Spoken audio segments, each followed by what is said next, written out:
I thank His Excellency Ammar Hijazi. I now give the floor to Professor Kate Mackintosh.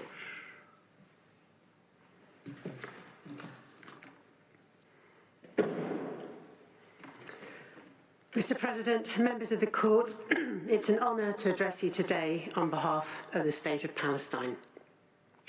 As you prepare to delineate the legal obligations of states to protect the climate system, we urge you, as you just heard from the Ambassador, to take the impacts of armed conflict and other military activities, including occupation, into account.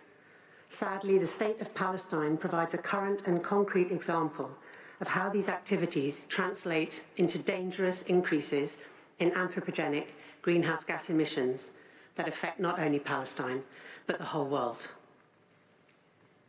Climate scientists have determined that the ongoing war on the Gaza Strip was responsible for emission of between 420 and 650,000 tonnes of carbon dioxide and other greenhouse gases in just the first 120 days, which is the period for which there's published data.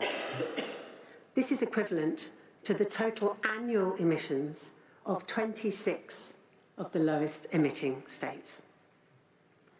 One of the principal contributors is the jet fuel combusted by fighter planes, as well as by the delivery of arms and munitions. Fuel burned by Israeli fighter jets on bombing missions during this 4-month period is estimated to have produced over 157,000 tonnes of CO2 equivalent, while emissions from transport flights carrying military equipment from the United States to Israel is estimated at 159,000 tonnes. Missile production and launch, as well as fires ignited by missile strikes, also emit significant amounts of greenhouse gases. And in Gaza, the tonnage of missiles dropped in just 6 months, surpassed the World War II bombing of Dresden, Hamburg, and London combined. None of these emissions, which reflect only the first 4 to 6 months of a conflict that has already lasted 14, figure in the national inventories of any states parties to the UNFCCC.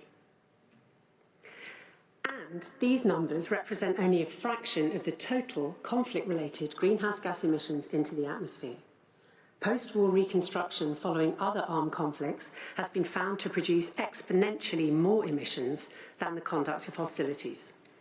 Once this is factored into the current Gaza conflict, estimates of the total emissions produced rise to over 52 million tonnes of CO2 equivalent, which is higher than the annual emissions of 126 states and territories. Mr. President, the devastating consequences of war on ecosystems and biodiversity also threaten the climate system. It's well established that the climate, ecosystems, and biodiversity are interrelated, and that ecosystem damage and biodiversity loss exacerbate the climate crisis, in particular via the destruction and degradation of carbon sinks. This is a consistent theme of the IPCC assessment reports, which emphasise the important role of forests, agricultural lands and rangelands in reducing current emissions of greenhouse gases and enhancing carbon sinks, and point to protecting ecosystems for carbon storage and other ecosystem services as an important mitigation strategy. As of July 2024, a staggering 60% of Gaza's farmland, an area of roughly 137 square kilometres, was estimated to have been either damaged or destroyed during the armed conflict. And by last April, this already included half of all trees and orchards in the territory. With this destruction comes increased risk of desertification and the loss, of course, of the services provided by these ecosystems, including their vital roles as carbon sinks. Mr. President, members of the Court, the threat to the climate system is exacerbated by Israel's unlawful occupation of the entire State of Palestine. Although the occupying power has a legal obligation to protect the environment and to conserve the natural resources of the occupied territory for the benefit of the protected population, this obligation is often violated, as the Court has already concluded in relation to Israel's occupation of Palestine. A people under occupation are denied their fundamental right of self-determination, which includes control over their natural resources and the environment. In the case of Palestine, restrictions imposed by the Israeli authorities significantly limit the policy instruments and public investment opportunities available to the Palestinian government to address climate challenges.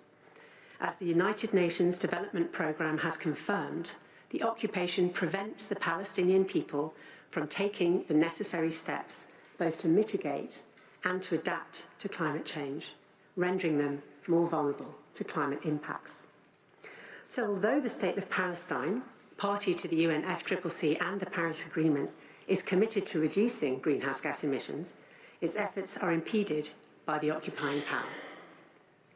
Further, Israel's unlawful settlement enterprise itself has contributed to additional emissions as well as to degradation of critical carbon sinks in the West Bank, including East Jerusalem.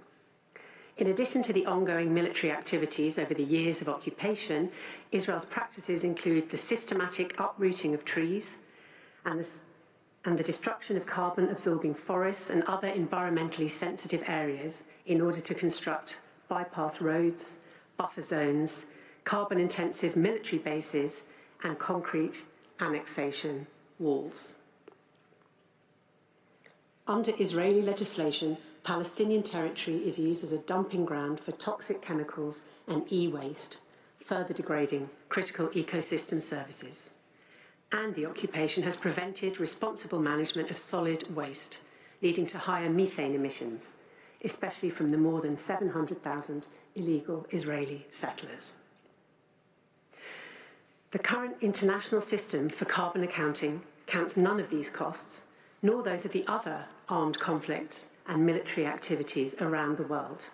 If we continue to ignore these impacts on the climate system, we gravely underestimate the reductions in emissions that are necessary to prevent or even mitigate the impending climate catastrophe. And we effectively exclude the most vulnerable amongst us from the protection of the law. It's for these reasons that the State of Palestine urges the court to take such impacts into account when delineating the obligations of states to ensure the protection of the climate system. I thank you for your kind attention and ask that you call Professor Oral to the podium.